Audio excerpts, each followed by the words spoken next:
Welcome to the Thyroid Fixer podcast. I'm your host, Dr. Amy, and we're diving deep into the world of hormones, especially for all you fierce women in perimenopause and menopause, and anyone dealing with hypothyroidism. If you're struggling with weight gain, you feel like shedding those pounds is an impossible feat. If you're dealing with plummeting energy levels, gut-wrenching fatigue, or a libido that seems to have left town, then you're in the right place.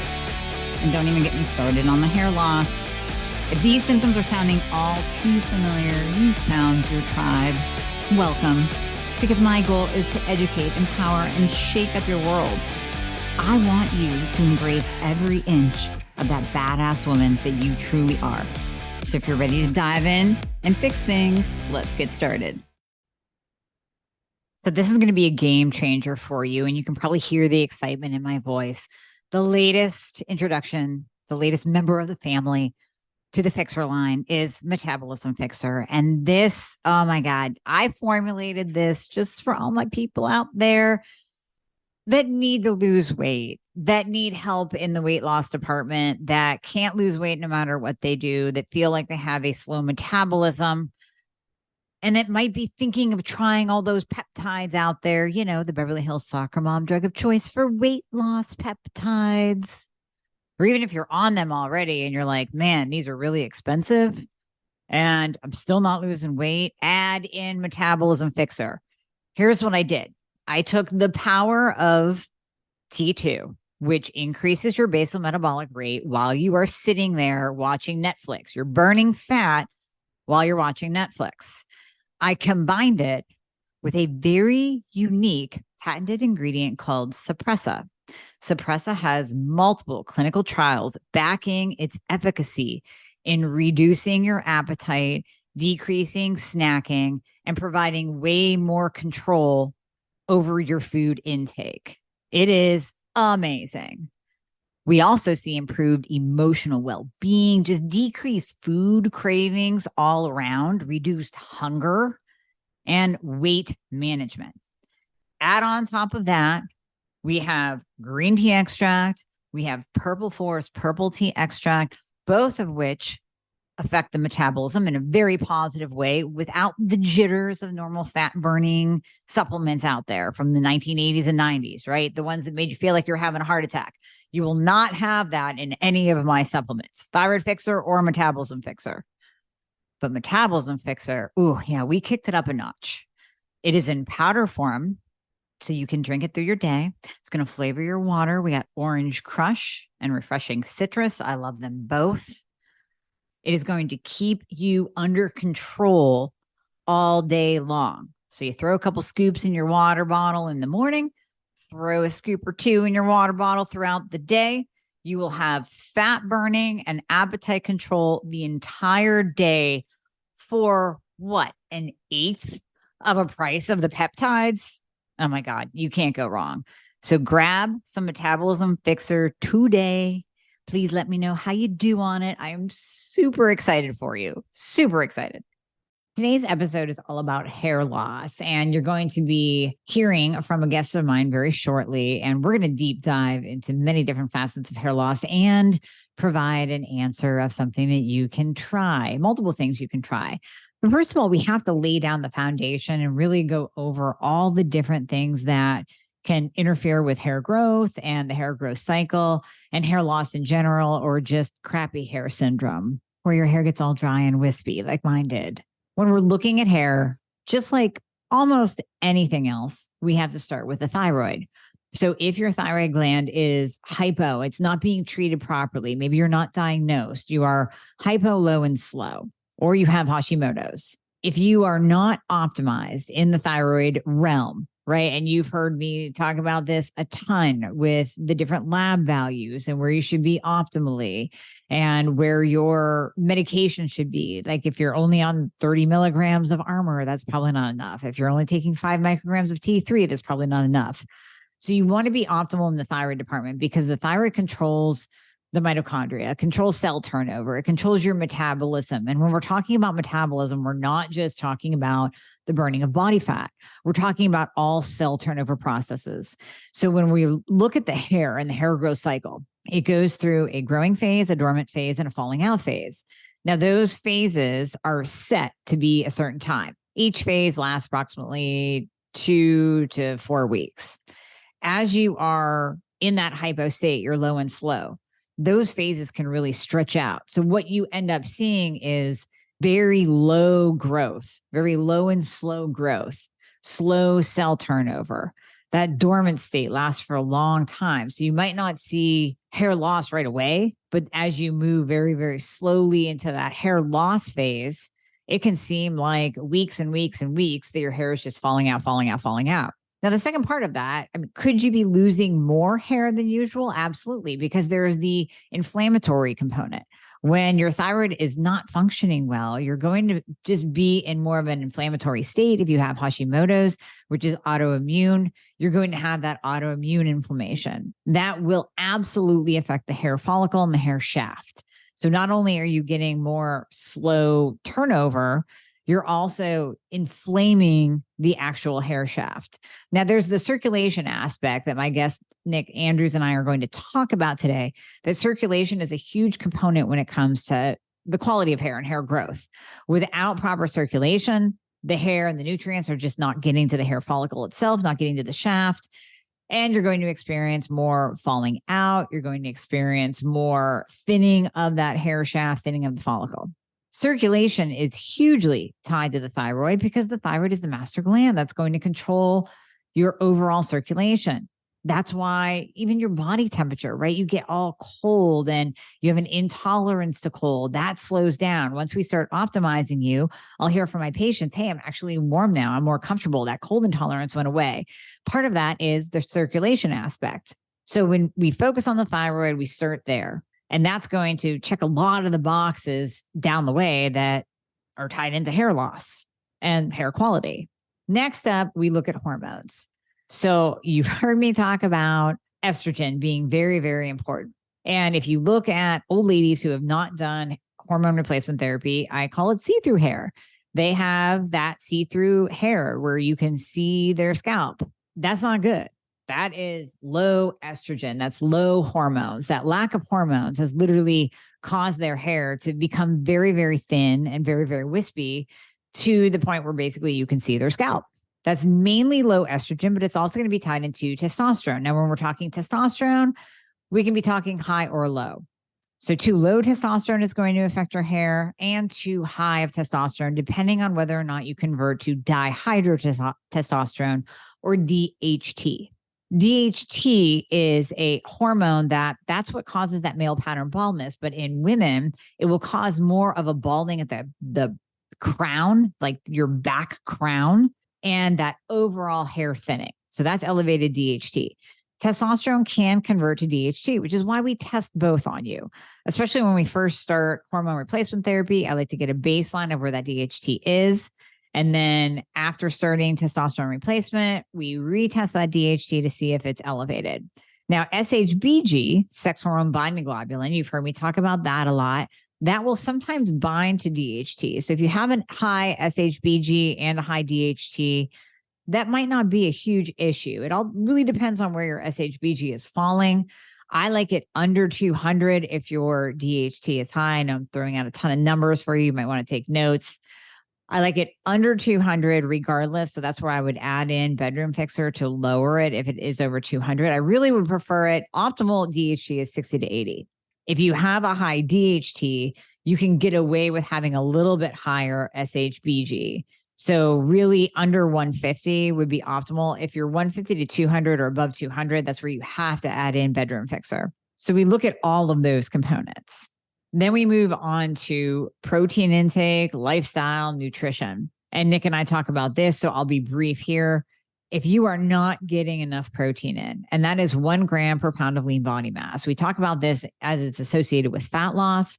It's absolutely associated with hair loss and hair quality. Hair is made up of amino acids. Now, taking an amino acid supplement is great, but it's not going to be the be all end all. If you are deficient in protein, or if you are a vegan or vegetarian, you are not going to get the amino acids that your hair needs to grow, needs to be strong and healthy and thick and vibrant. That's why I always joke, if you go to Whole Foods and you look around, you see the people working there, half of them are vegetarian and their hair looks like garbage. It's thin, it's wispy, it's dried out. They're not getting in the high quality amino acids needed for good hair quality. You need the protein.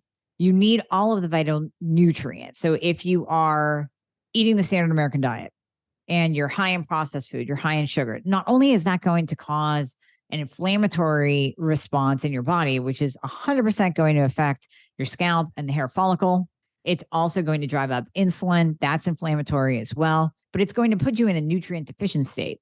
If you're eating a ton of garbage, there's no way that you are getting in high quality protein or high quality nutrients, all the other nutrients that your hair needs. Your hair needs B vitamins. It does need some biotin. Now, taking a biotin supplement, not the be all end all, but taking a full spectrum, high quality nutrient supplement, beef organ supplement, really high quality multivitamin or multimineral, that is going to be key. That is absolutely going to help with your overall nutrient status of your body. Iodine. Iodine is hugely important. You've heard me talk about it a multitude of times. It's vital for every cell in your body. It's vital for your thyroid. It is vital for your hair.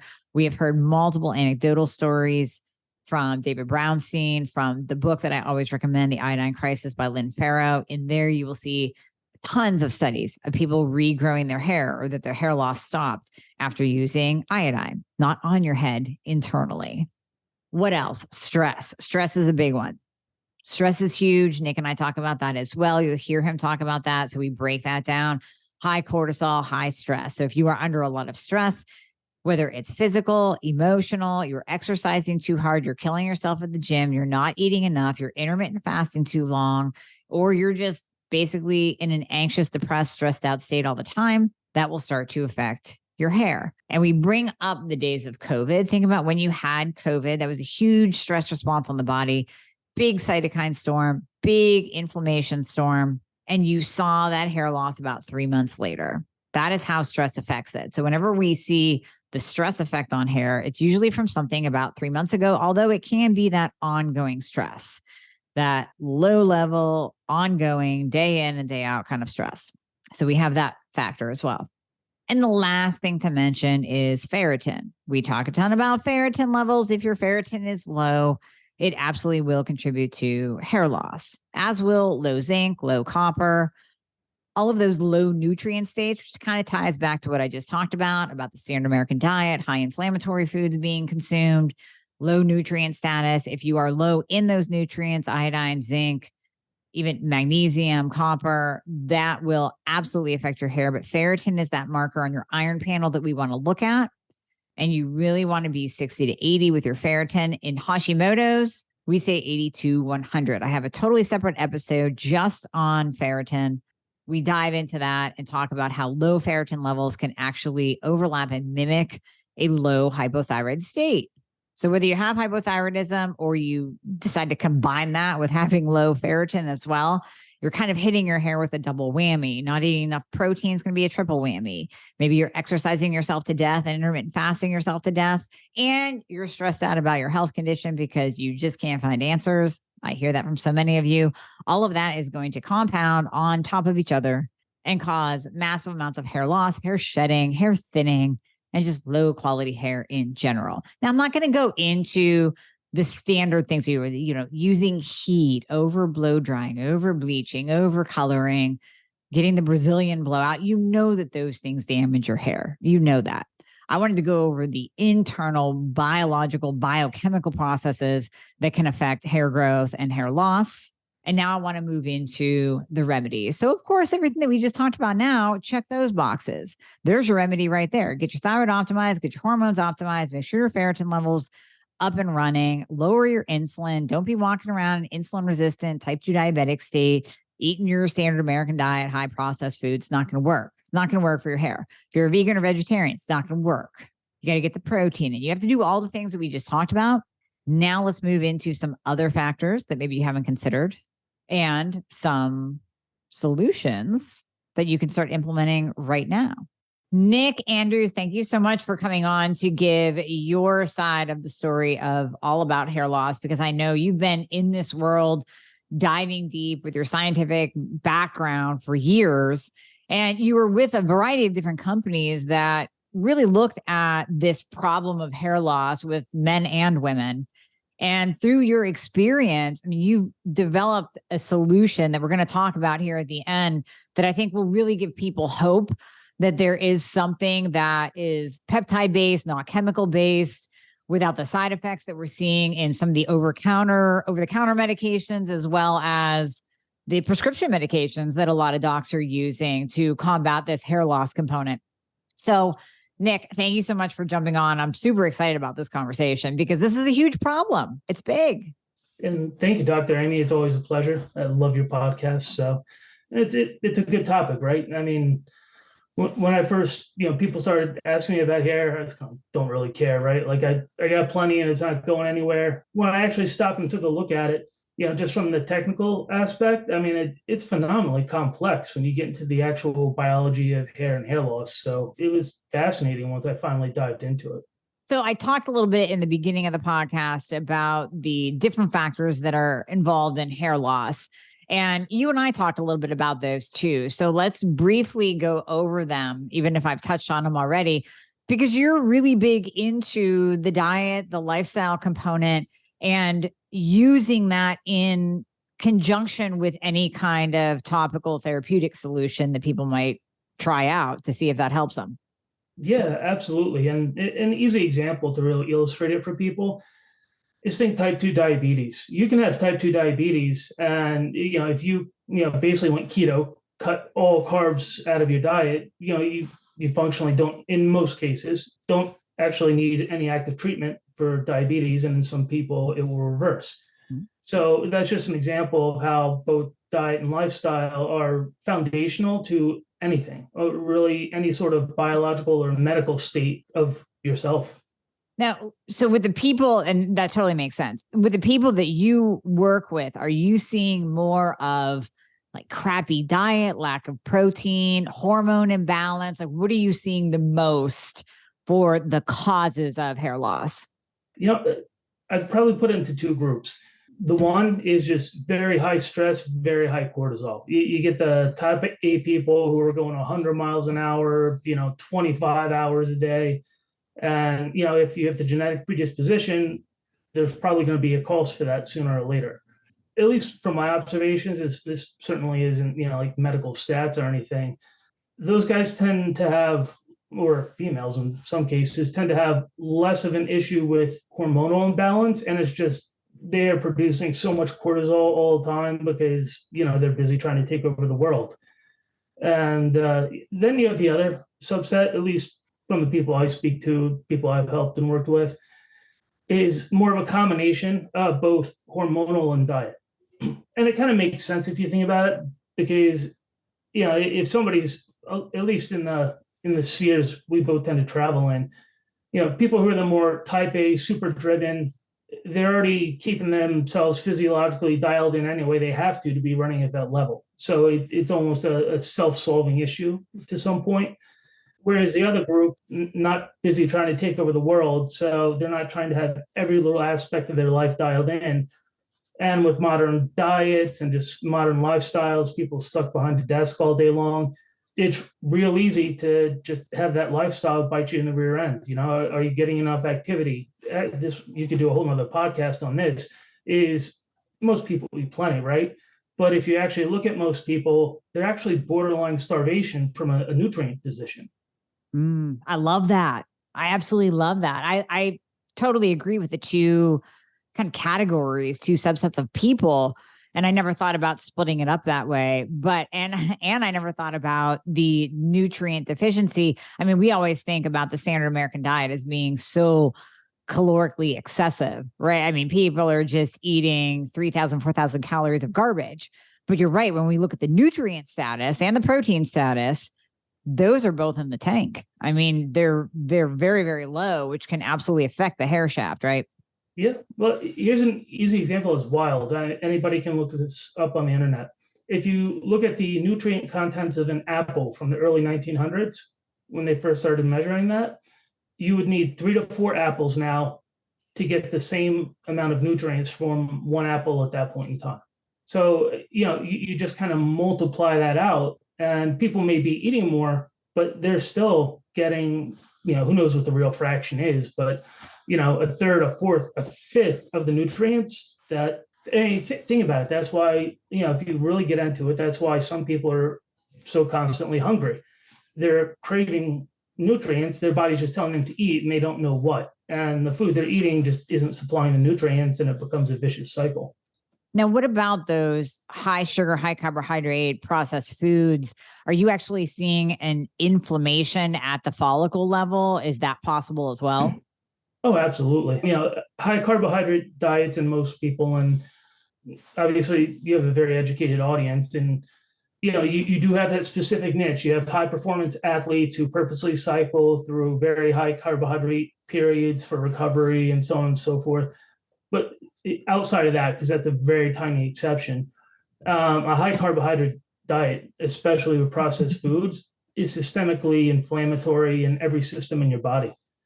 And, if you think about hair, it's not only the hair follicle, it's also the microvasculature that's supplying the blood to it.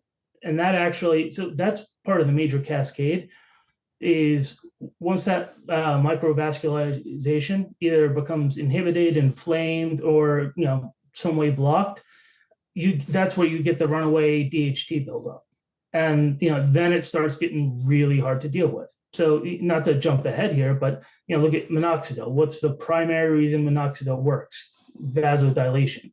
So if you're eating a high carbohydrate diet that's generally inflammatory, that's also inflammatory to your cardiovascular system, which is already starting the process of reducing blood flow to one of the areas of your body that has the most restricted blood flow, that being your scalp.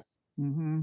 And I always say the body is so smart that it's going to know, listen, if this person is in a detrimental health state where blood flow is starting to slow down, circulation problems are starting to occur, don't really need the circulation to go to the head, right? I mean, the body knows that you don't need your hair to survive. You would like your hair, but you don't need it for survival. So I would think that would be the first place that would shut down in terms of circulation when the body is trying to hold on for dear life based on what that individual is putting in their mouth. Yeah, and a good example of that is, think of the shock reaction to cold water. Your body essentially closes off all the capillaries to your extremities to keep all the blood at the core to protect your body temperature. Same concept. And the thing with hair in the scalp is there's a ring of muscle that runs right around the top of your scalp. It almost looks like a crown if you look at a physiology diagram. Mm-hmm. And that pulls your scalp tight like a snare drum. It also restricts blood flow. And that's actually been illustrated. There have been studies where they've done Botox injections into that muscle around the scalp, and it'll actually stimulate hair growth. It's not the Botox, it's actually the increased blood flow. Suddenly, it's like somebody being choked. Like they haven't passed out yet, but they're getting pretty close. And in the case of Botox, well, now just took all the pressure off, so now they can breathe again. Yes, that totally makes sense because they use Botox for migraines. So it would relax those muscles around the scalp and essentially allow more blood flow. And I guess that's why they also say to massage your scalp for better hair, whether you're using a product or not. Getting that mechanical action at the scalp level is going to improve blood flow to the area. Oh, absolutely. So one challenge with that, though, and this is actually a common conversation for people is just starting to deal with hair loss and how they want to go about it, is they will start doing any sort of we'll say manual manipulation of the scalp, whether it's massage. You can get the little rollers. Mm-hmm. You can even get the red light things that are like the pressure point things too on your head, and they'll be like, oh my god, it's causing me to lose my hair, right? Because they start seeing shedding. Mm-hmm. And it's actually important for people to realize that's hair that was already lost. It was still mechanically attached to the scalp, but the follicle was essentially already dead. It was just residual mechanical connection, and essentially it was coming out anyway. If you're going to engage in massage or any sort of, we'll say, mechanical manipulation of the scalp and you're dealing with hair loss, just understand you probably will notice some shedding at first, but understand what it is. It's not additional hair loss. You are actually improving the state of your scalp. It's just somebody who hasn't exfoliated in a long time, but still showers every day. The first time you exfoliate, you're going to be like, oh my God, like what's coming off of me? Right. Exactly. Now, would that be the same if someone starts to use a topical product? We're going to talk about Fullerton in a minute, but let's say someone starts to use Fullerton or any topical product. And I mean, the goal is obviously to get it into the scalp. You don't want to just put it on, let it sit there. You want to actually rub it into the scalp. They're also going, and not necessarily even that manipulation. I understand what you're saying there because I've heard that from my patients too. It's a big freak out. It's a big freak out when they get this glob of hair in their hands, right?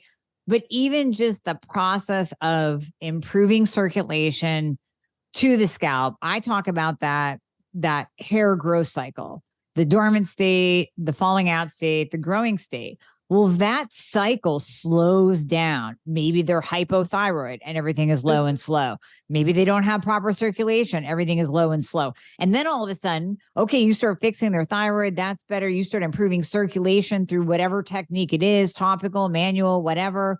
All of a sudden that hair growth cycle is going to speed up. And just like you said with the manual manipulation, they're going to be like, oh my God, I'm losing all this hair. No, you're not.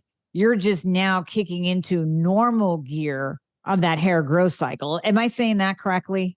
Yeah, absolutely.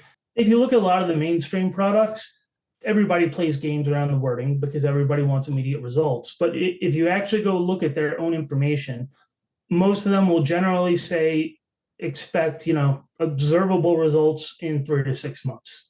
And, for example, in Fullerton, we have people who have seen results in 2 weeks. Right. But the reality is, and this goes exactly to your point, I would almost use the analogy of getting into the gym when you haven't gone in a long time or regularly. The first few days you're going to feel great. And then suddenly you're going to be so stiff you can barely move. And you're going to say, oh my God, like there's something's wrong. This isn't working. No, like you're resetting an entire routine. So you're going to have an up and a down and probably another up and maybe another down. In the very beginning, you basically have to get to that steady state. Totally makes sense. Everybody wants to know how long, right? Right. And that's where the answer, which nobody wants, is it depends, right? What's your lifestyle? What's your nutrition status? What's your hormone status? Are you super high cortisol? People think cortisol, Mr. Wall Street trader, super alpha dude, but it's not just that. I mean, look how many people deal with anxiety, especially women, right? And, I've had conversations with women. Well, I don't think cortisol is a problem for me. And you're like, do you deal with a lot of anxiety? Like, life is tough, right? Like, no judgment there. It happens to all of us. Yeah, I get a lot of anxiety, building up when certain stuff is going on. Okay, that's cortisol. I'm so happy you broke it down like that because you are right. I think too many people think of stress, quote unquote, or high cortisol as something big happening, a death, a divorce, loss of a job, or like you said, that Wall Street guy, the go-getter, he's not sleeping, he's sleeping 3 hours a night, but it's not just that ongoing anxiety or even the heightened anxiety that you're dealing with, whether you're an entrepreneur, mom, whatever, that's enough to kick up cortisol and really affect the hair follicle. I mean, you know what? A mom is an amazing example. I only know this secondhand because I have children, obviously. I'm not a mom, but how many things does a mom worry about? Is the kid's laundry done? Do they have a play date today? Like, where do they have to be tomorrow? Like, you run down the list. How can you not have some anxiety going on? Holy cow. Right. And then the last couple of years, my God, are they going to go to school? Do I have to homeschool them? Are they going to get sick? Like, can they see their friends? Right. And all the different things that came with that. And we saw a lot of hair loss over the last 3 years, big time. And to your point too, it was always that 3 to 6 months. So talking about the last 3 years in COVID, when I got COVID, it was that 3-month mark. And then it was another weird, 9 months later, I had another effect from having it 9 months ago that my hair would just break in two and fall out. It was the strangest thing, but it was obviously being affected. It absolutely, I mean, it's documented up, down, left, and right that it impacts the endothelium, the lining of the blood vessels.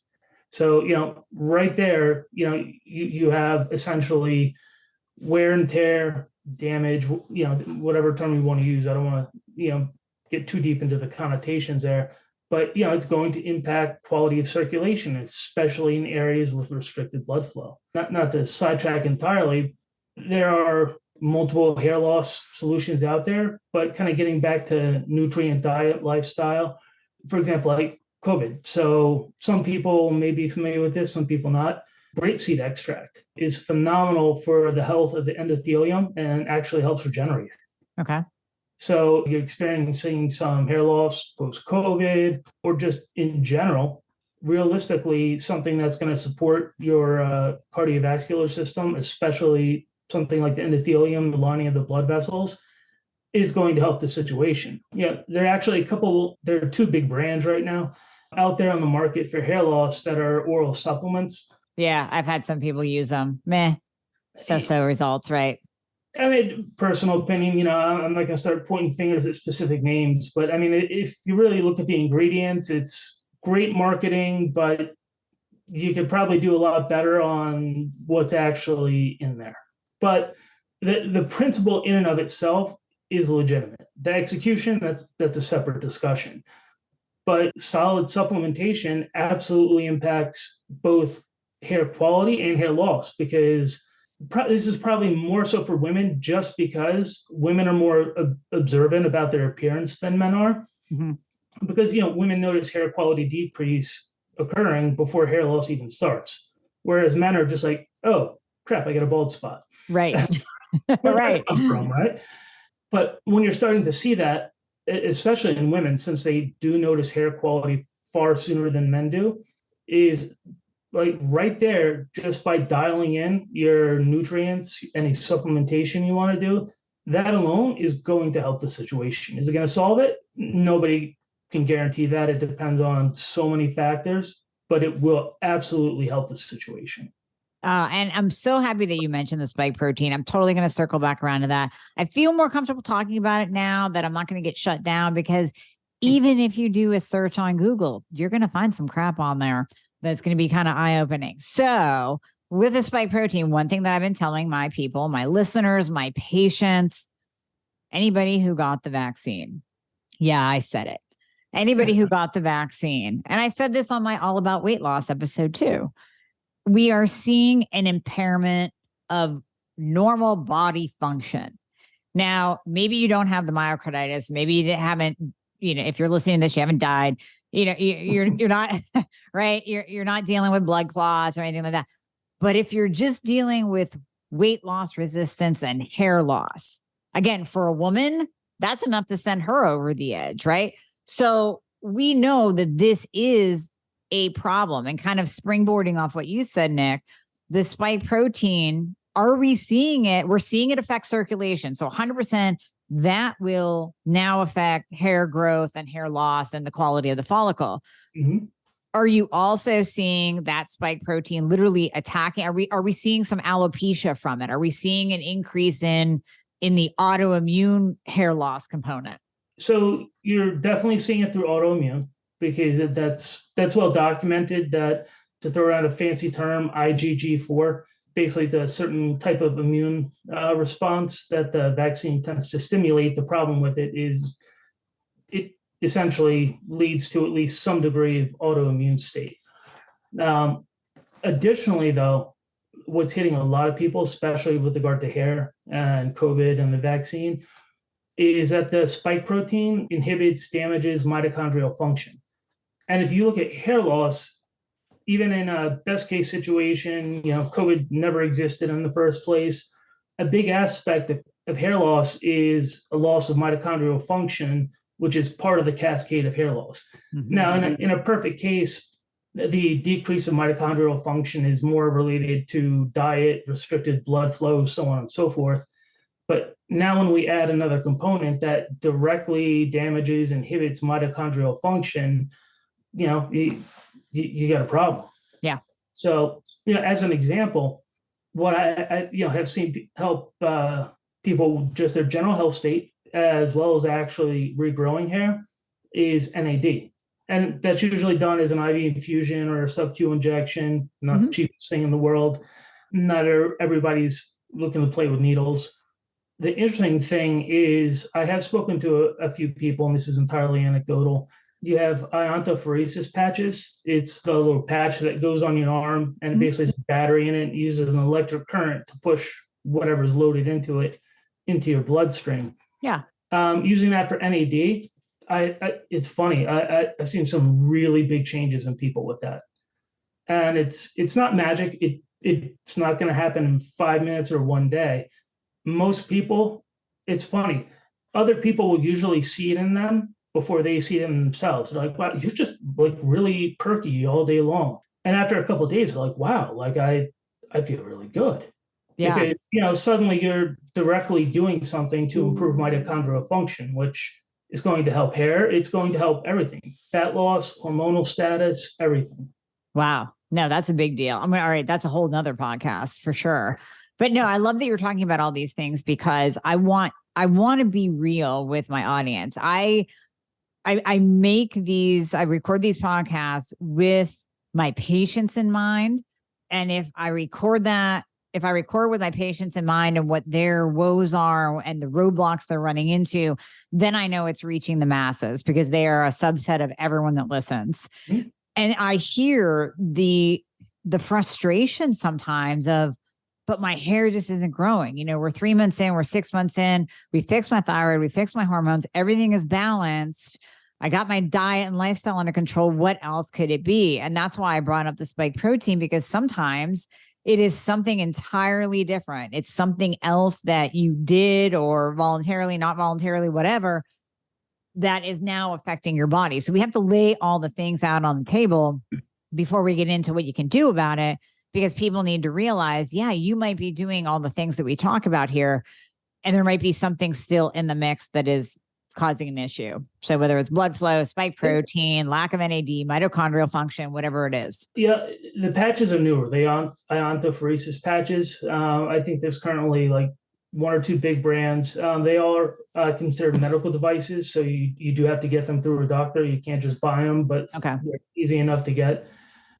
The cool thing is, if you look into the data out there, by increasing NAD, you're basically improving all your body systems. So essentially giving your body more fuel, because NAD is the primary fuel for the mitochondria, which powers everything in your body. So as you give your body basically more gasoline to run the engine, it can self-repair more effectively any single system that's having a problem. So you're not going to say NAD fixes hair loss, NAD fixes stiff joints, NAD fixes hormone function. No, not directly. What it's doing is giving your body the additional energy, because for whatever reason, your energy production is compromised. And now that it actually has the energy, your body has countless regeneration pathways and redundant pathways. It just needs the energy to use them. Mm-hmm. So, especially once you get into more middle age and older, I actually absolutely love NAD. I think it's great for supporting somebody working with hair loss, but honestly for any health condition, because you may have some other core therapy treatment, protocol you're following. NAD is going to do nothing but help it.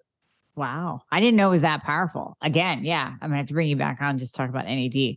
Because there's a lot out there. Like you said, there's the supplements that I've heard, so kind of, sort of. There's obviously the peptide injectables. There's the IV infusions, like you mentioned. And I have on my table right now an NAD patch from a new company that I'm going to try out, that it supposedly kind of works like that. It doesn't have what did you call it? Iontophoresis? Yeah, iontophoresis. Iontophoresis. It doesn't have like anything that pushes it in, but it is a patch that I mix a couple things and put it on the patch and then leave it on. I'll see. So I'll be back to the listeners with a report on that. But I find that fascinating that it's like it's starting to come into mainstream a little bit more. So I'm happy that there is an answer out there that almost might be getting a little more affordable too. Yeah, to be honest, I'm not up to speed on what the pricing of those are. I'll be transparent. I use NAD on a fairly regular basis, but I tend to go sub-Q. I'm a peptide guy anyway, so with a little bit more. With the patches, and there are a couple of technologies out there around the patches. One thing to keep in mind is from a few doctors that work with them that I've spoken to, and I've played with myself and some other people in my circles. Basically, the more optimal health state you are, the longer it's going to take for you to really notice. Because you're fairly optimized. So your body's not like, holy cow, I finally have gas in the engine again. If you're having a really hard training day, yes, you'll feel it. But maybe on a more normal day, you'll be like, I don't really know. Just another day. Yeah. Whereas, I've taken people in my family who not really optimized, more of kind of the standard American lifestyle, put one of the patches on them in the morning, and literally a couple hours later, I'm like, be kind of buzzing around the place like a bumblebee here. And it's funny because they're not, if people really aren't into their health status, most people don't really kind of pay attention to how they're feeling. And they're suddenly like, wow, like, I feel good. So you just got to keep that in mind because a lot of people are like, well, I don't feel anything in 5 minutes. It's the same thing with hair loss, right? That's a constant conversation. Well, I used it, it's been a week, and it doesn't work because I don't see anything. Right. Realistically, you're not gonna, very, very few people will see anything in a week with any product. Very true. Very true. And you are the peptide guy. So that brings us into the discussion of Fulton, which I'm super excited about. I have tried it. That's why I wanted to bring you on to really talk about this little bad boy being a solid answer for a lot of people. So my first experience with it, you guys sent it to me, tried it out, right? I'm skeptical on everything. Anything that I try, I'm skeptical. But because it was based in peptide, I love peptides like you. I'll inject them all, try them out, whatever. But because it was based in peptides, I was super excited because I know that really is the future. I would say the future of medicine is peptides. The future of our health is peptide therapy. So to put it into something topical, that's really exciting. Something that can actually help the hair follicle. And I might be speaking out of turn, but for me, I'll just say my experience with it was that I was having, and you guys timed it perfectly. I told you this. I was having like a crappy hair time. It wasn't that I was losing hair. It was more that the follicle itself had gotten really thin, really kind of wispy. It almost reminded me back when I had COVID, and I have no idea why. I've been seeing the same hair girl now for 28 years. So every time I see her, she's like, when I see her when my hair's crappy, she's like, what the hell's going on? I'm like, I don't know. It's not that I'm not eating protein. I am optimized. Just whatever happened in my life caused me to have that crappy hair state. And I started using Fulton, and I kid you not, it was like within 3 weeks. So I was one of the quick ones because, again, it's not like I had a bald spot. Within 3 weeks, my hair was back to life again. I mean, it really was like that thin, wispy stuff on top was plump and nice and laid nicely again. I could style it again. It didn't feel like I was wrapping straw around the curling iron. I mean, it was awesome. So let's talk a lot deeper about this product because I'm super excited about it. Yeah, definitely. So, let's kind of start with peptides, right? What's the core mechanism, method of action of peptides is, generally speaking, they more or less all work in a regenerative manner. There are lots of compounds people can use for health, for medical purposes, for performance. And in a lot of cases, a lot of those compounds, to use a car analogy, are like putting nitrous in the engine. You're not helping it, you're just forcing it to go faster through one mechanism or another. That's why peptides are so amazing, right? Because they're not forcing something out of the ordinary. Generally speaking, they're turning on your body's own repair mechanisms. So, as you know, a common question with peptides is, okay, well, if this is so good, it's got to have all these side effects. And you're like, well, really, besides, injection site reaction, there aren't really any side effects. And I'm speaking very broadly. Then you have to explain the reason for that is that it's not really the peptide that's doing anything. The peptide is turning on your body's own repair mechanisms, and your body knows how to fix itself.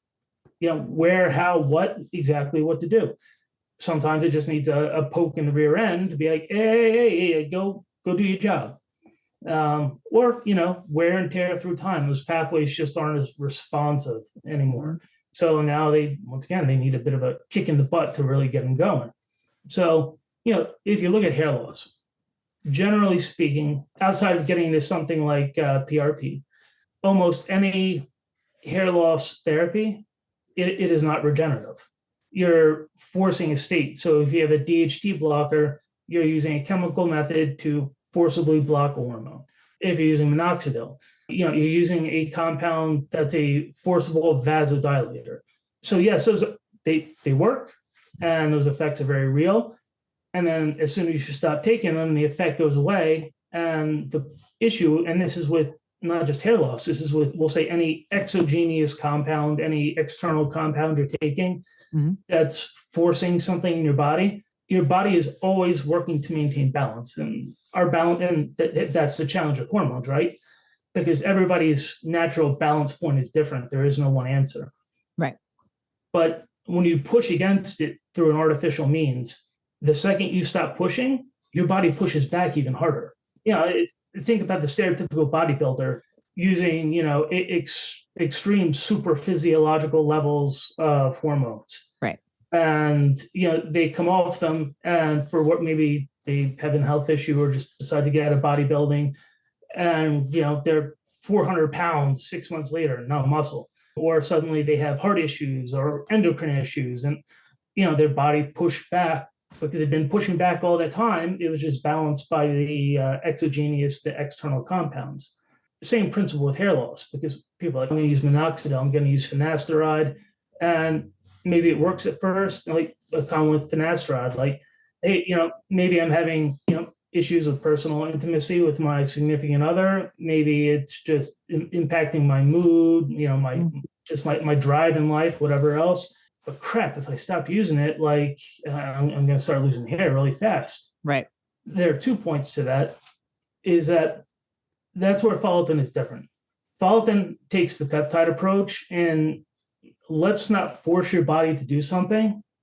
Let's come up with something we can give it that actually helps it rebuild its own systems so it can do the repair on its own, in this case, regrow hair. The other interesting thing about that approach is that it can actually be paired with, I actually haven't seen of any or thought of any, we'll say, hair treatments that it actually can't be paired with at this point.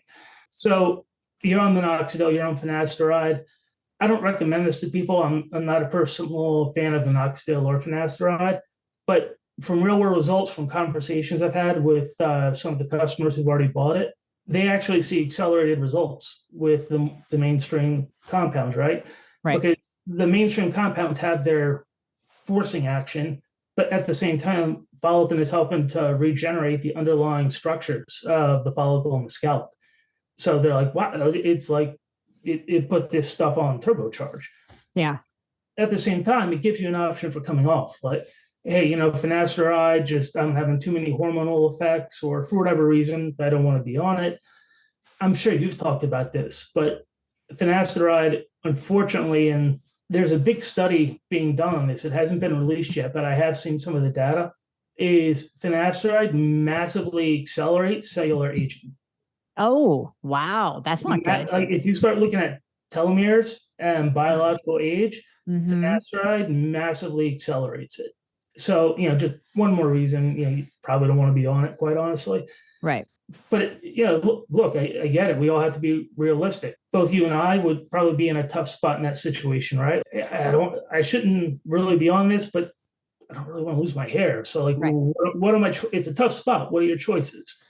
Well, fortunately now, we can help you with that, because by bringing follicle on, and the exact method, procedure you follow is honestly going to vary from person to person. But generally speaking, you would start using it in conjunction, then anywhere over from 1 to 3 weeks, just slowly ease off of whether it was the minoxidil or finasteride, and maintain the follicle for anywhere from 1 to 3 months. And realistically, you're going to keep most of what you had. Okay. Well, that's exciting. And the other thing to mention with finasteride is that it has a large suicidal ideation component to it. Oh, yeah. So, I mean, we know a couple people that knew people that either committed suicide or had suicidal thoughts. So it's a pretty scary drug, but you are right, Nick, that, and I said this earlier, the weight loss and the hair loss are the two biggest things that consume, especially a female patient, female audience. And they will almost do anything. So, right, when you give them I can save your hair, but you might age a lot quicker, they're going to choose the hair, Yep. right? The same thing we're seeing with some of the GLPs. Like, we can help you lose weight, but you might lose lean muscle mass and get Manjaro face. Well, I'll take the weight loss and I'll roll that dice, right? Yeah. No, that's a common issue, right? Just because something is doable, is it practical? It's that hard gray area, right? People will be, oh, it's easy to be, shredded and have the perfect physique. I just do this, and this. Well, yes, technically they're right, but the reality of somebody's lifestyle to what's actually practical for them is actually an entirely separate question. Right. So that's why I'm so excited about Follitin, because it's safe. It's based in peptides. We can't go into every single peptide that's in it because this is a patent formula, but the ones that are in it, some of them people will know from reading about peptides, or if they've listened to anything on peptides. You have the heavy hitters in there that are known to stimulate regrowth of hair and actually help the skin too, which there's a whole skin line that you guys have too that we won't even get into today. We'll get into that down the road. I'm using that too, and I'm pretty pumped up. But no, the Follitin in and of itself for hair regrowth is just, it's fascinating, and it just looks so promising. So promising. So, absolute transparency, kind of like you said in the beginning, I'm a big fan of skepticism, if nothing else, because, I know I've heard you say variations of this before. Not everything works for everybody. Being skeptical is good, right? Just because something works great for you, maybe I'm like, not so much for me, right? So try it. And the key thing about skepticism is, and not to get on a rant here, is I think a lot of people do it the wrong way.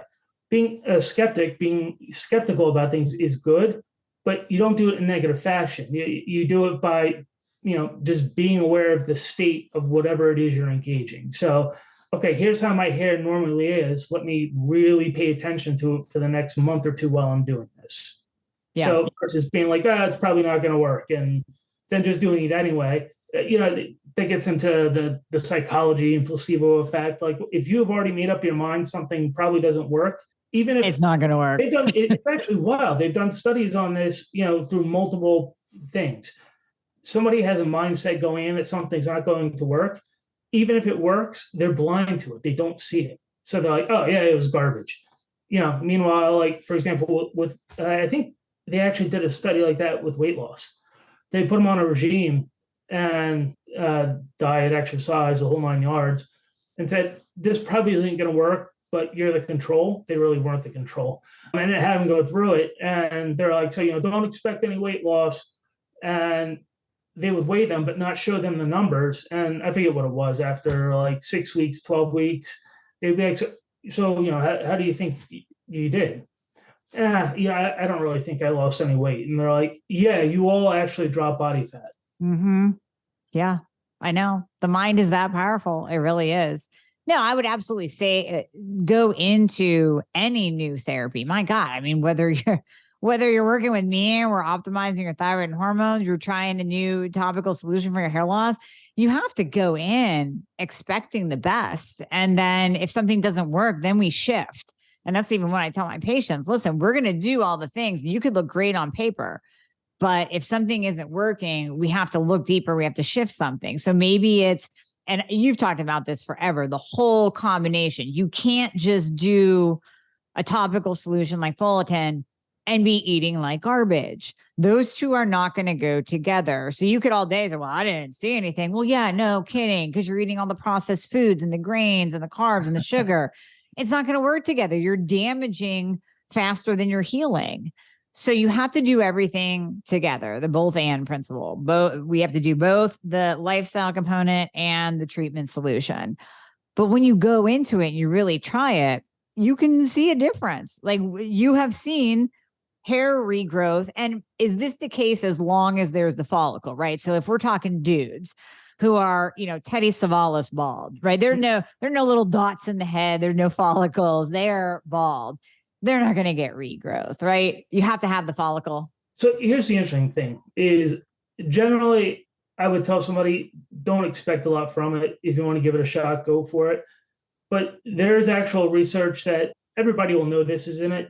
There's no secret because it's blue, which means there's GHKCU in it, right? Yes, there is. So GHKCU, there are actually some studies that over a long enough period of time, it turns out not all the follicles are dead. They basically miniaturize and you can't tell they're there anymore. But over a long enough period of time of a regenerative approach, you can re-stimulate growth in some of them. Does that mean they're going to have a full head of hair? Almost certainly not. So the short answer is the real world result is most likely no. If you're somebody who's super committed and you're like, dude, I'm just an optimizer and I want to see what I can do. Mm-hmm. And you're committed enough to it, you may actually be able to get something out of it. Oh, that's very cool. I'm so happy you said GHKCU because I thought it was obvious because it's blue. But I mean, that's one of my absolute favorite peptides. Favorite for all things like skin, hair. Oh my God, it's so amazing. I was talking to a doctor actually yesterday who hadn't heard of GHKCU, copper peptide, and I mentioned it to him, and he's like, hold on, let me Google this.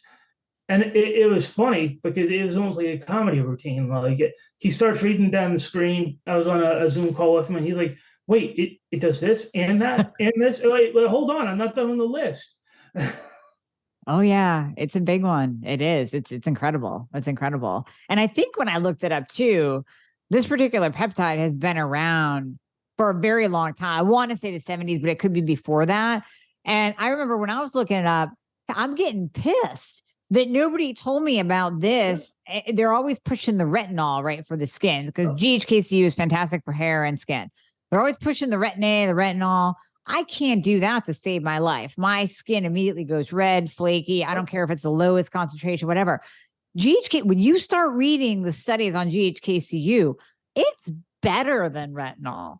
I mean, the cell turnover, the collagen production, the wrinkle reduction. Oh my God.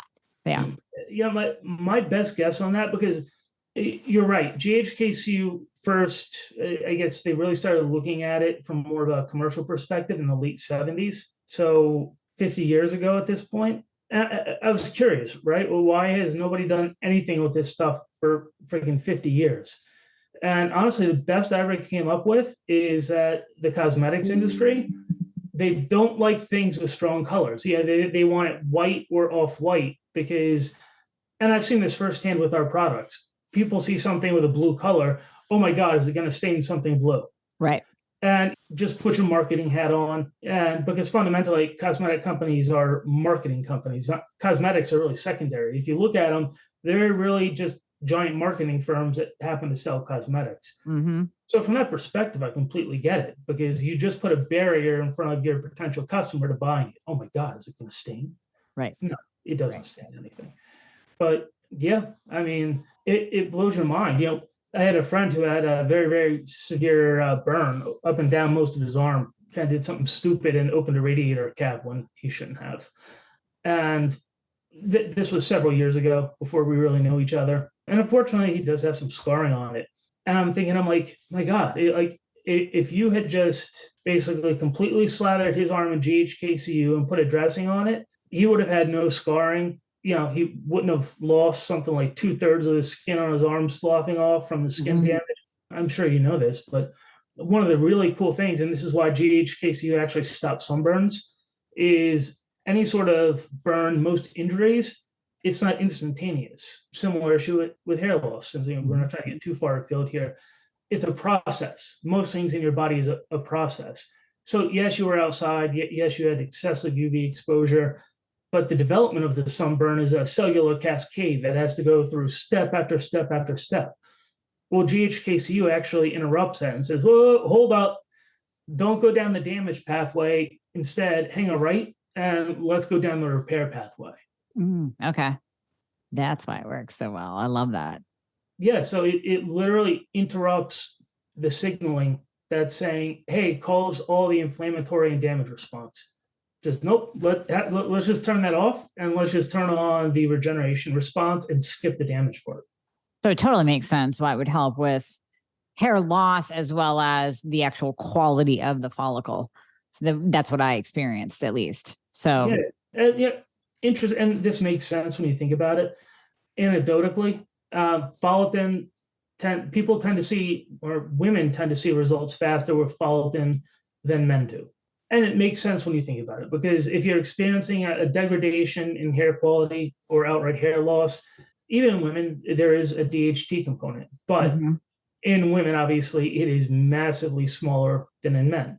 So, there are multiple pathways in hair loss. DHT is absolutely one of them, but it's not the foundational one. That's just what people are used to hearing. So if you have, guys basically end up with an extra roadblock in the hair loss battle that a lot of women don't have, which is, makes perfect sense why you see women tend to respond faster. Right. I love it. Well, Yeah. all the women can do is try it out and let us know. Well, the women and the men. We're not specific for women, but the majority of my listeners are women. And that's where I really hear the complaints from about the hair loss.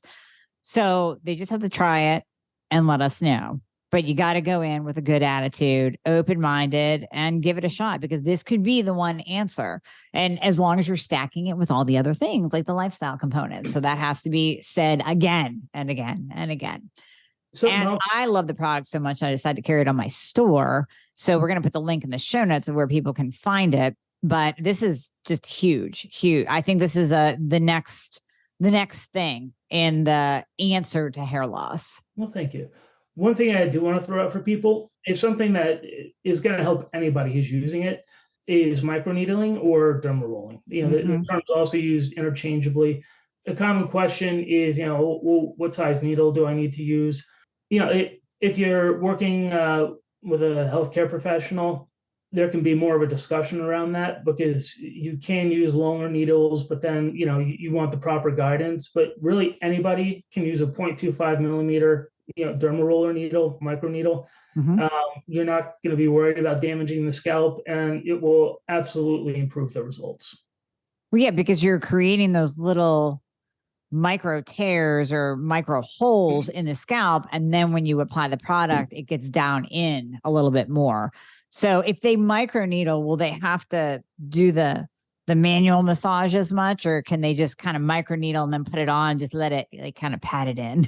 So yeah, with women, I think massage is a little more important, because the reality is it can be a little more challenging for women, because you have a much larger volume of hair. And the reality is, even if you're taking like a fine tooth comb and you're like carefully parting to get to the scalp, the shaft of the hair, especially, your hair is gorgeous. Look at your hair. With hair like that, the shaft of the hair itself is going to begin to absorb some of the follicle. Yeah. So, if you have thick hair like I do in the case of a guy, or hair like yours more in the case of a woman, you still want to do the massage, just because if you're going to leave it sit there, just through the natural absorption action, whether it's water or anything else, the shaft of the hair is going to start soaking stuff up. Right. And I'd rather be helping it into the scalp instead of just hanging out there. Yeah. Yeah, totally. Well, Nick, thank you so much for coming on and sharing all of your wisdom. This went longer than I anticipated, but I loved it. It was a fantastic conversation. So we had to keep going. And you just shared so much great information that people can absorb and take in and make changes and try out and really see if they can't make a difference in their hair. So thank you for your time today. I greatly appreciate it. Yeah, thank you. And one last thing I'll add is for women, the current follicle, the needle nose bottle comes in. It is usable. It's not the best format for women, especially if they're addressing more hair quality or just the very, very early stages of hair loss. Over the next 6 months, we will be working to launch basically a leave-in conditioner that uses the same principles, because follicle works in the scalp, not the hair, right? But with a leave-in conditioner, and I've learned through all this how complex women's hair care and beauty routines can be, and I had no idea. Yeah. But whether it's once a week, twice a week, whatever works in a woman's normal hair care and beauty routine, you can do this, and is it going to change everything overnight? No. But as you saw firsthand, it absolutely will at least begin to improve the quality and improve the general conditions of the state of the scalp and the follicles. Love it. Oh my God, I'm excited for the leave-in hair conditioner. That's so awesome. So awesome. So everybody should be excited. Great things on the horizon and great things available to you right now to put into your protocol.